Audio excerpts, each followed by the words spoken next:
우리에게 주시는 생명의 말씀은 신약 성경 중에 갈라디아서 6장 6절에서 10절의 말씀입니다. 신약 성경 308면이 되겠습니다. 신약 성경 308면 갈라디아서 6장 6절에서 10절의 말씀을 봉독할 때 살아계신 주님의 음성을 들으실 수 있기를 바랍니다.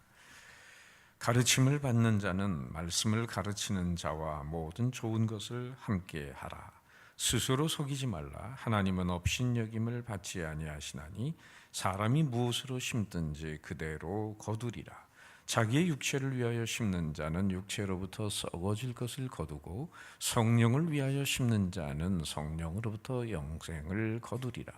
우리가 선을 행하되 낙심하지 말지니 포기하지 아니하면 때가 이름에 거두리라. 그러므로 우리는 기회 있는 대로 모든 이에게 착한 일을 하되 더욱 믿음의 가정들에게 할지니라. 아멘. 이런 말을 들어보셨습니까? 인생은 부메랑이다. 인생은 부메랑이다. 이런 얘기가 있죠. 할아버지와 젊은 총각이 나란히 이웃집에 살면서 농사를 짓고 있었습니다.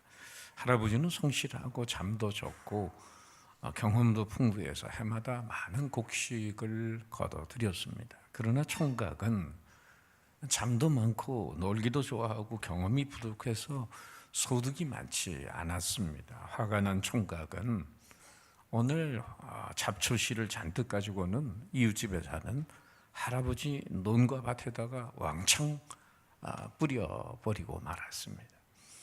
그런데 혼기가 찬 어린 딸을 두고 있던 이 할아버지가 그 이웃집 총각을 사위로 맞아들였습니다. 총각은 장가를 들어가지고 자기가 뿌린 잡초를 뽑는데 무려 3년 이상이 걸렸답니다.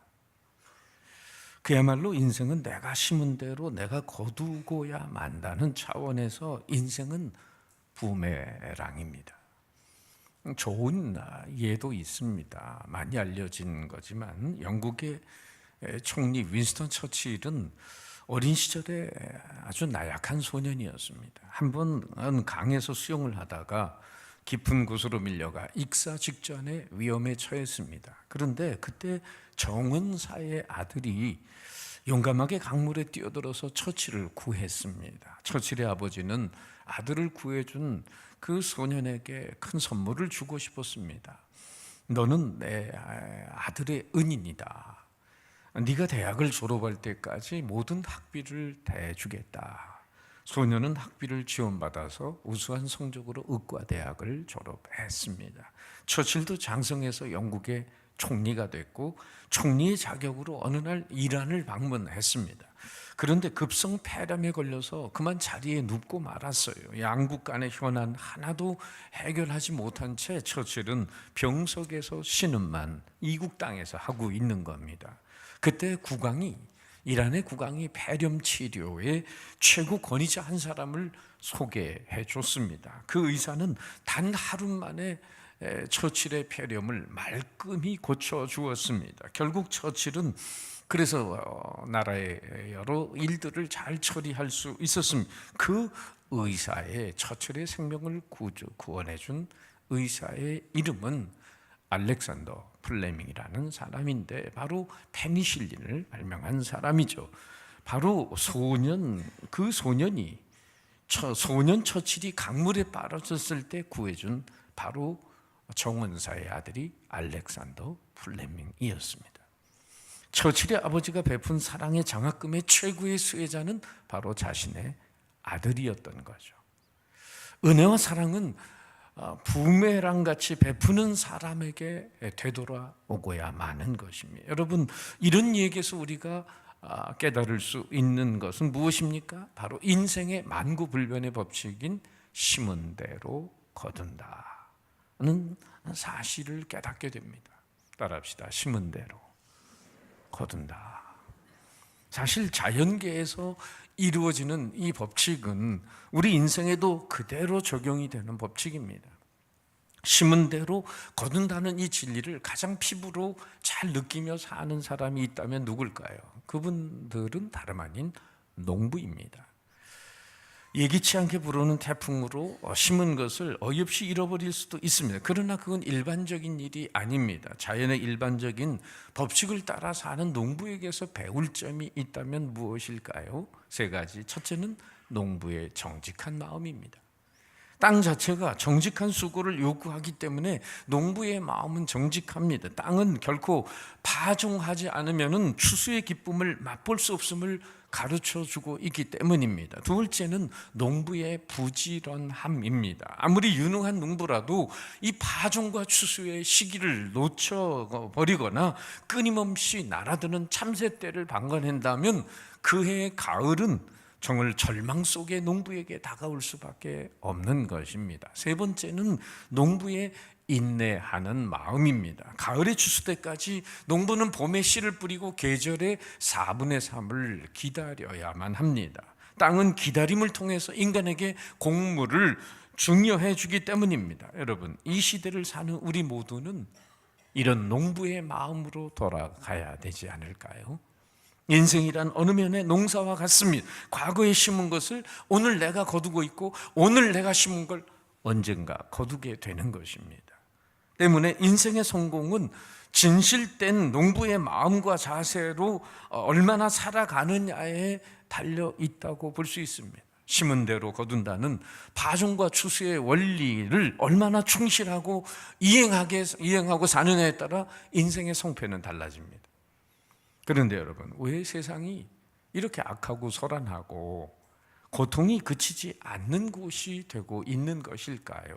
많은 이유가 있는 것 같아도 오늘 말씀에 비추어 보면 이유는 간단합니다. 심은 대로 거둔다는 이 진리를 외면하고 거스리고 살아가고 있기 때문입니다.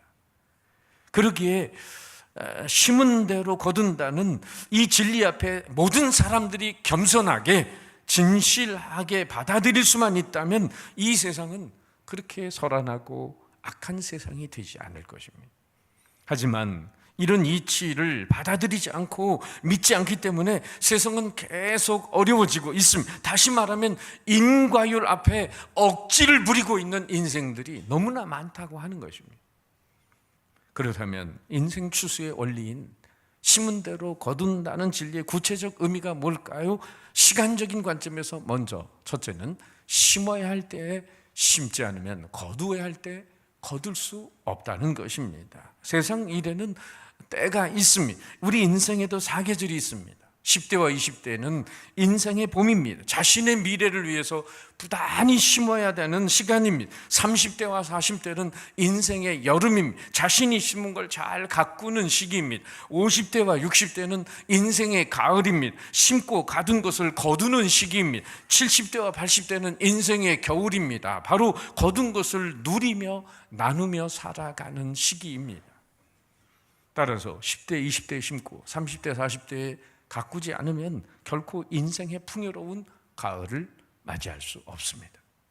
시편 기자는 그래서 시편 126편 5절 6절에 우리가 잘 아는 이런 말씀을 하죠. 같이 읽겠습니다. 시작. 눈물을 흘리며 씨를 뿌리는 자는 기쁨으로 거두리로다. 울며 씨를 뿌리러 나가는 자는 반드시 기쁨으로 그 곡식단을 가지고 돌아오리로다. 심을 때 아무리 눈물과 아픔과 고생이 있다 하더라도 거둘 때의 기쁨을 생각해서 결코 우리는 심는 시기를 놓쳐서는 안 됩니다.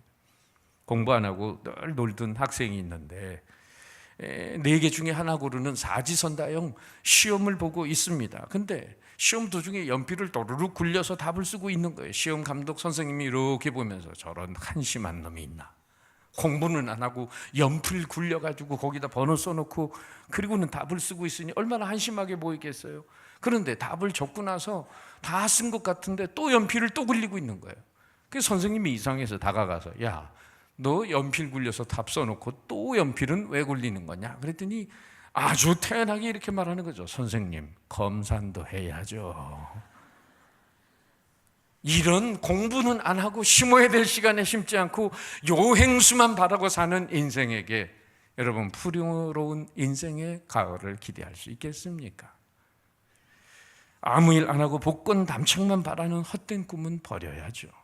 두 번째, 심은 대로 거둔다는 이 진리는 질적인 관점에서 두 번째, 내가 심은 것에 따라서 그 결과를 얻게 된다는 말입니다. 옛말에 콩 심은 데 콩 나고 팥 심은 데 팥 난다는 말이 있습니다. 보리를 심으면 보리가 나고 밀을 심으면 밀이 납니다. 좋은 씨앗을 심으면 좋은 열매를 거두고 나쁜 종자를 심으면 나쁜 열매를 맺는 이치입니다. 제 자신의 창피한 얘기입니다만은 청소년 시절에 친구들한테 과시하려고 또 이 콜라병, 사이다병 병뚜껑을 이빨로 얼마나 많이 땄는지 친구들 앞에서 그런 쓸데없는 과시를 했어요. 그리고 찬 얼음을 마구 이로 씹어 먹었습니다. 지금도 씹어 먹을 수 있어요. 그런데 나이 30이 되면서 이가 흔들리기 시작하는 거예요. 썩지도 않는 이가 전체가 다 흔들립니다. 제 2의 3분의 1이 제게 아닙니다. 이를 악물고 공부해야 될 시간에 그 이빨을 함부로 사용했으니 나중에 치주용으로 잇몸 수술을 할 때 그야말로 치가 떨리는 아픔을 얼마나 많이 경험했는지 몰라요. 인생 심은 대로 거둡니다. 7절 말씀 보세요. 사람이 무엇으로 심든지 그대로 거두리라. 파종과 추수는 불가분의 관계를 갖습니다. 어느 면에 추수는 심판입니다. 심는 건 내 자유, 내 뜻대로 심을 수 있습니다. 그러나 거두는 것은 내 자유가 아닙니다. 일단 무엇이든 심었으면 거두어 드려야 합니다. 좋든 싫든 내가 심은 것에 대해서는 반드시 거둘 수밖에 없는 것입니다. 세 번째, 이 심은 대로 거둔다는 진리의 의미는 바로 내가 심은 만큼, 양적인 관점에서 내가 심은 만큼의 수고와 노력에 비례하여 거두는 분량도 차이가 있다는 것입니다. 영국의 한 제과업자의 경험담입니다. 매일 아침 가난한 농부로부터 버터를 구입해서 빵을 만들어 팔았습니다. 하루는 버터를 유심히 보니까 양이 좀 미달되는 것 같은 생각이 들었어요. 며칠 동안 일일이 버터를 저울로 재보니까 추측한 대로 양이 적은 거예요. 잔뜩 화가 난 이 제빵업자는 농부를 법정에 고소를 했습니다. 재판을 하던 중에 놀라운 진술이 나온 겁니다. 저울이 없었던 이 가난한 농부는 이 제빵업자가 만들어 파는 1파운드짜리 빵 무게에 맞춰서 버터를 만들어 납품했다는 사실입니다. 나중에 알고 보니까 이 제빵업자가 이익을 남기기에 1파운드짜리 빵의 양을 줄여 만들었던 거죠. 그러나 자기 이익을 위해 빵을 줄인 결과가 결국은 자신에게로 돌아가고 만 것입니다. 무엇을 교훈하고 있는 거죠? 많이 주면 많이 거두게 되지만 적게 주면 적게 거두게 된다는 거죠. 고린도전서 9장 6절에 사도 바울이 말합니다. 이것이 곧 적게 심는 자는 적게 거두고 많이 심는 자는 많이 거둔다 하는 말이로다. 이 말씀에 의하면 이 이니셔티브, 주도권을 누가 쥐고 있느냐? 하나님께 있을까요? 우리에게 있을까요? 바로 우리에게 있어요. 우리가 심는 양에 따라서 하나님께서 우리에게 주시는 양이 달라지는 것입니다. 우리가 많이 심으면 하나님으로부터 많이 거두게 될 줄 믿습니다. 적게 심으면 적게 거두게 될 줄 믿습니다. 전혀 심지 않으면 거둘 것이 없음을 믿습니다. 여러분, 오늘 심은 대로 거둔다는 이 만고불변의 법칙인데 그럼에도 불구하고 사람들이 이 진리를 외면하고 사는 이유가 뭘까요? 심지어 심지 않고 거두려고 하고 악을 심고 손을 거두려고 하고 적게 심고 많이 거두려고 하는 그런 이유가 도대체 뭘까요? 사도 바울은 7절에서 이렇게 말합니다. 스스로 속이지 말라. 하나님은 업신여김을 받지 아니하시나니 사람이 무엇으로 심든지 그대로 거두리라. 이 말씀, 이 진리를 거스리며 사는 인생은 자기를 스스로 속일 뿐이지 하나님은 결코 조롱을 하거나 하나님을 속일 수는 없다는 거예요. 이 진리에서 결코 나는 예외라고 말할 수 있는 사람은 단 한 사람도 세상에 없다는 것입니다. 그럼에도 불구하고 사람들이 이 진리를 떠나서 스스로 속이며 사는 이유가 두 가지가 있습니다. 하나는 첫째, 시간의 차이입니다. 따라합시다. 시간의 차이. 옛말에 효자가 효자를 낳고 불효자는 불효자를 낳는다라는 말이 있죠. 내가 부모 가슴에 오늘 못을 박고 살면 먼 훗날 내 자식이 내 가슴에 못을 박는다는 사실을 깨닫지 못하기 때문에 당장 내가 나쁜 것을 심으면 그 보상을, 그것을 받으면 바로 나쁜 것을 심으려고 하지 않겠죠. 그리고 심고 거둘 때까지 시간적인 차이가 있기 때문에 담대히 사람들이 오늘날 악을 행하고 있는 것입니다. 다시 말하면 오늘 심고 내일 당장 거둔다면 심은 대로 거둔다는 이치를 누가 부정하겠습니까? 문제는 봄에 심고 가을에 거둘 때까지 시간 차이가 있는 거예요. 가을에 심고 봄에 거두는 긴 시간 동안의 과정에 심은 대로 거둔다는 이치를 사람들은 저버리려고 하는 것입니다. 그러니까 심어놓고 잊어버리고 있다는 거죠. 우리는 흔히 건망증이 심하다는 뜻으로 돌았으면 잊어버린다라는 말을 합니다. 들은 바에 의하면 노인은 건망증이 심한 관계로 30분밖에는 기억을 못한다고 하죠. 그래서 같은 말을 자꾸 반복하고 잔소리를 한다는 건데, 그렇다면 이른 봄에 심은 걸 가을에 가서 기억하겠습니까? 그러다 보니 봄에 심을 때는 심어놓고도 가을에 가서는 이거 누가 심었느냐, 이렇게 오히려 따지고 있다는 거죠. 멀쩡한 억지를 쓰는 거예요. 진정 심었나 안 심었나 잘 생각해 보세요. 분명히 심었고 오늘 내가 그걸 거두고 있는 겁니다. 여러분, 오늘 내가 누군가에게 배신을 당하고 있습니까? 그렇다면 내가 언젠가 누구를 배신한 적 없는지 조용히 생각해 보시기를 바랍니다. 건망증이 심해서 내가 심은 거 다 잊어버리고 있지만 사실은 오늘 정확하게 내가 거두고 있다는 사실을 잊지 말아야 합니다. 단지 심는 일과 거두는 사이에 시간적인 차이가 10년 또는 20년, 30년 걸리는 경우가 있어요. 그러나 내가 심지 않은 걸 거두는 것은 결코 아니라는 겁니다. 기간이 길었다고 내가 심은 걸 거두면서 심지 않은 걸 마치 거두는 것처럼 불평하고 원망해서는 안 된다는 거죠. 두 번째 이유는 따라합시다. 공간의 차이. 오늘 내가 아픔을 준 사람에게 언젠가 아픔을 당하는 게 아니라 제3자에게 당한다는 사실을 사람들은 잘 인식하지 못합니다.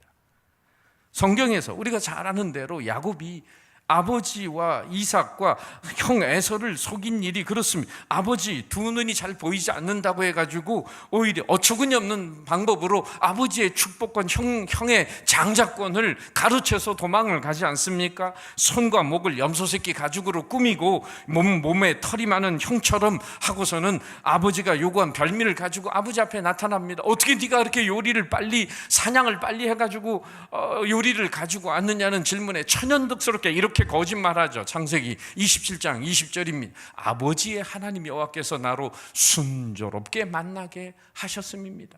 사냥감을 순조롭게 만나게 했다는 거예요. 하나님의 이름을 들먹입니다. 아버지 눈이 잘 안 보인다고 이렇게 속이는 걸 보면 참으로 몹쓸 불효가 아닐 수 없어요. 그런데 이렇게 아버지 형을 삽시간에 속였던 야곱은 훗날 아들들에게 같은 방법으로 속고 있는 걸 봅니다. 사랑하는 아들 야곱이 그렇게 끔찍이도 사랑하는 11번째 아들 요셉을 애굽에 팔아버린 아들들이 요셉의 옷을 염소의 피를 묻혀 와가지고는 이렇게 말하는 거죠. 바로 이것을 우리가 발견하였으니 아버지의 아들의 옷인가 보소서. 능청스럽게 다른 아들들이 말합니다. 이렇게 속일 때에 그대로 속아서 내 아들 요셉이 사나운 짐승에게 물려 죽었다며 애통하기 시작한 이래 13년 동안 야곱은 울어야만 했습니다. 자신이 아버지를 속일 때는 잠깐 속인 후에 곧장 탈로가 나고 말았지만은 아들들이에게 속을 때에는 자그마치 13년을 속아야 했다는 거죠. 그야말로 대로 주고 말로 받은 거 아닙니까? 이것이 심은 대로 거둔다는 거예요. 그러니까 요약하면 야곱이 아버지 이삭과 형을 에서를 속이고 축복권 장자권을 빼앗으면, 그런데 훗날 야곱은 삼촌 라반에게 속고 그 다른 아들들에게 속임을 당하고 마는 것입니다. 또 우리가 잘 아는 성군 다윗을 보세요. 그가 일생의 오점인 밧세바를 범하지 않습니까? 자기 부하의 아내를 범하게 돼요. 그리고 그 완전 범죄를 위해서 그 남편 우리아를 최전방에 내내서 간접 살인을 합니다. 그런데 문제는 훗날 다윗의 자식대에서 그대로 간음과 살인사건이 연되고 있는 것을 보게 돼요. 시간과 공간의 차이가 있다는 거죠. 그러니까 내가 갑이라는 사람에게 속여 먹었다고 해서 갑이라는 사람에게 내가 속임을 당하는 게 아니라 전혀 내가 알지 못하는 을이라는 사람에게 내가 사기를 당하게 된다는 것입니다. 사람들은 이걸 연결시키지 못하고 있어요. 그러나 하나님은 심은 대로 인생을 반드시 거두게 하는 것입니다.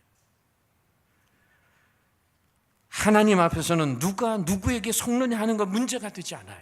다만 문제가 되는 건 내가 남을 억울하게 했다면 반드시 내가 억울함을 당하게 되는 일이 있고야 만다는 것. 심은 대로 거두는 건 분명한데 대상은 바뀔 수가 있습니다. 그러므로 우리가 하나님 앞에서 진실하게 내 삶의 문제를 받아들이는 겸손이 필요합니다. 중요한 것은 심은 대로 거둔다는 거죠. 그런데 여러분 잊지 마세요.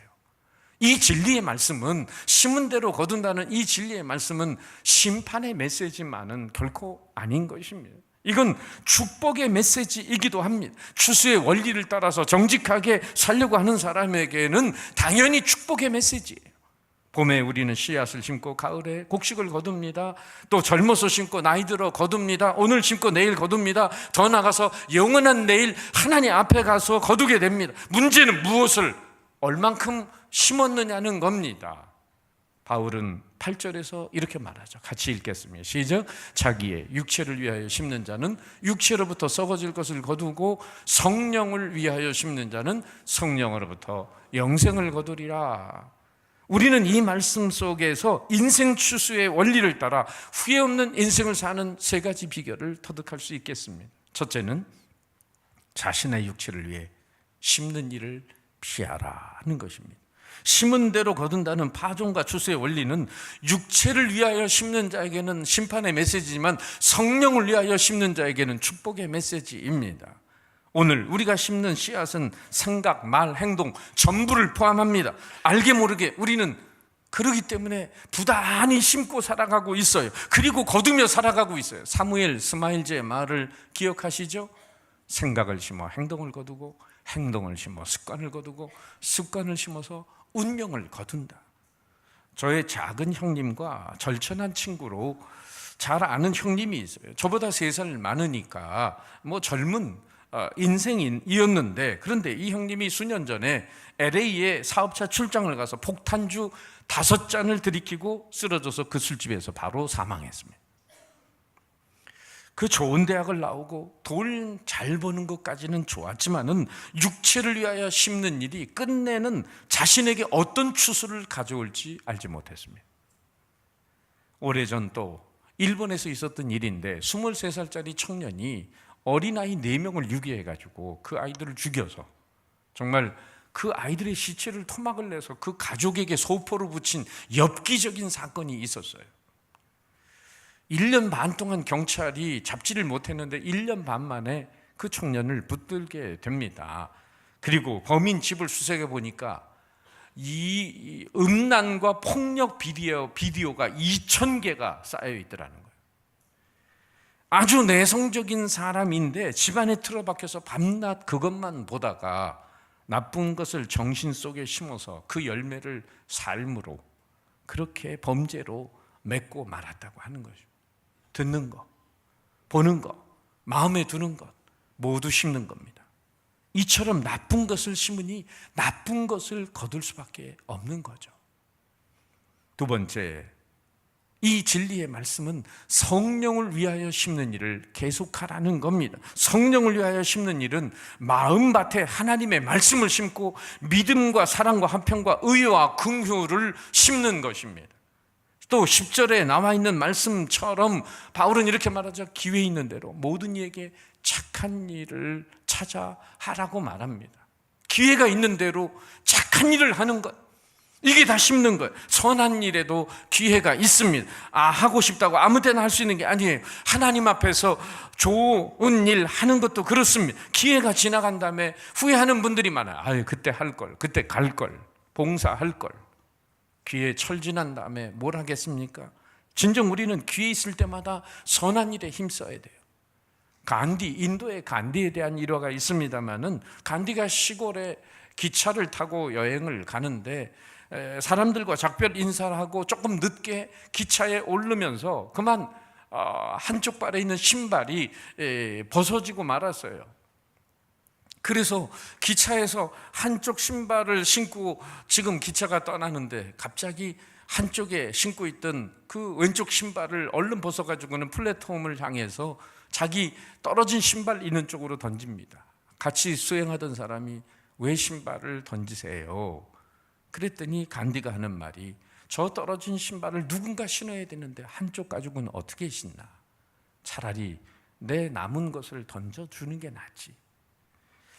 여러분, 항상 급한 상황에서도 남을 생각하는 간디의 인간성을 보게 되는데, 우리는 이 일로 인해 내가 손해보냐 유익을 보느냐 이런 생각 많이 하지만, 간디는 이 일로 인해 다른 사람이 유익이 되느냐 손해가 되느냐 이걸 생각하는 사람이었다는 거죠. 이기적으로 사는 건 인생 피곤합니다. 이타적으로 사는 건 삶의 보람을 느끼고 가치를 느끼고 남다른 희열을 느끼며 살아가게 되는 것입니다. 세 번째는, 오늘 진리의 말씀은 부단히 거룩하고 옳은 것을 심고는 그것을 거둘 때까지 인내하라는 것입니다. 1849년 미국의 캘리포니아에서 금이 쏟아져 나와서 그 해를 황금의 해라고 불렀습니다. 어느 청년이 일확천금의 꿈을 안고 캘리포니아의 어느 광산을 사서 열심히 채굴 했지만은 금이 나오지 않자 헐값에 금광을 팔아버렸어요. 그런데 그 금광을 산 사람이 1m를 더 파고 내려가자 어마어마한 이 금덩어리, 노다지가 발견된 것입니다. 그것을 싼값에 팔아버린 청년은 인생의 중요한 교훈을 그때 얻었다고 합니다. 최후의 순간까지 최선을 다해 다해야 성공할 수 있다는 걸 깨닫고, 스스로 1m만 더 파자는 1m의 철학을 정립하고 모든 삶에 적용을 하게 됩니다. 그는 보험회사 영업사원으로 들어가서 1m의 철학을 실천했어요. 고객을 대할 때마다 내가 여기서 포기하면 안 되지, 이제까지 기울인 모든 수고가 헛된 것이 된다는 생각으로 끝까지 최선을 다해서 사람들을, 보험가입에 수많은 사람들을 성사시켰어요. 1m의 철학이 마침내 그를 거부로 만듭니다. 신앙생활에서 이 1m의 철학이 필요합니다. 하나님은 우리의 기도에 반드시 응답하시는 줄 믿습니다. 끝까지 믿고 기도하는 사람은 반드시 응답을 받는데, 1m를 남겨놓고 응답받기까지 요 1m를 남겨놓고 포기하는 사람들이 많다는 거예요. 심어놓고 중간에 포기한 사람이 많아요. 그래서 9절에 바울이 말합니다. 같이 읽을까요? 시작. 우리가 선을 행하되 낙심하지 말지니 포기하지 아니하면 때가 이르매 거두리라. 어느 목사님이 목사님에게 성도님이 전화를 해서 그러더랍니다. 목사님, 11조 바치면 창고가 넘친다고 했는데 아무리 바쳐도 안 됩니다. 어떻게 되는 겁니까? 이렇게 따지듯이 목사님께 물었어요. 목사님이 11조를 그동안 얼마 동안이나 하셨어요? 하고 물었더니 몇 번 했죠. 11조 서너 번 갖다 바치고는 그 다음 날부터 장사가 안 된다고 따지는 이런 사람을 생각해 보세요. 우리는 너무 조급해요. 좀처럼 기다리질 못해. 이런 컵라면 같은 인스턴트 문화에 익숙하다 보니 우리의 마음이 기다리는데 더금 더 조급합니다. 그러나 하나님은 우리가 행한 선행을 절대로 묻어내지 않으십니다. 주님은 이렇게 친히 말씀하십니다. 작은 자 중 하나에게 냉수 한 그릇이라도 주는 자는 내가 진실로 너에게 이르노니 그 사람이 결단코 상을 잃지 아니하리라 하시니라. 주의 이름으로 행하는 선행은 절대 분노하지 않는다는 말씀입니다. 오히려 은행에 둔 것이 여러분 없어집니다. 은행 두면 안전할 것 같습니까? 내가 죽으면 다 남의 거 되는 거고요. 은행도 부도나면 없어지는 거고요. 그러나 하나님 앞에 저축한 것은 없어지지 않습니다. 조급히 생각하여 낙심하지 말아야 돼요. 시편 37편 25절에 시편 기자는 말합니다. 내가 어려서부터 늙기까지 의인이 버림을 당하거나 그의 자손이 걸식함을 보지 못하였도다. 내가 부지런히 심어놓으면, 내가 못 거두면 내 자식, 내 후손들이 거두게 될 줄로 믿습니다. 심지어 이 땅에서 거두지 못하면 우리는 하늘나라에서 거두게 될 것입니다. 순교자는 이 땅에서 복음을 위하여 자기의 생명을 심고 하늘나라에서 빛나는 면류관을 받는 사람들입니다. 당장 좋은 결과가 눈에 나타나지 않는다고 해도 언젠가 반드시 거둔다는 사실을 믿고 심는 일을, 거룩한 것을 심는 것을 여러분 피곤해하지 말아야 합니다. 지쳤다고 중단하지 말 것이며 주춤하지 말 것이며 포기하지 말고 계속해야 합니다. 그러면 어떻게 된다고요? 때가 이르매 거두리라. 하나님이 정하신 그때에 가장 좋은 것을 거두게 될 줄로 믿습니다. 오늘 인생 추수의 원리, 심은 대로 거둔다는 진리를 따라서 여러분 남은 생이 승리하는 축복된 생이 되시기를 주님의 이름으로 축원합니다.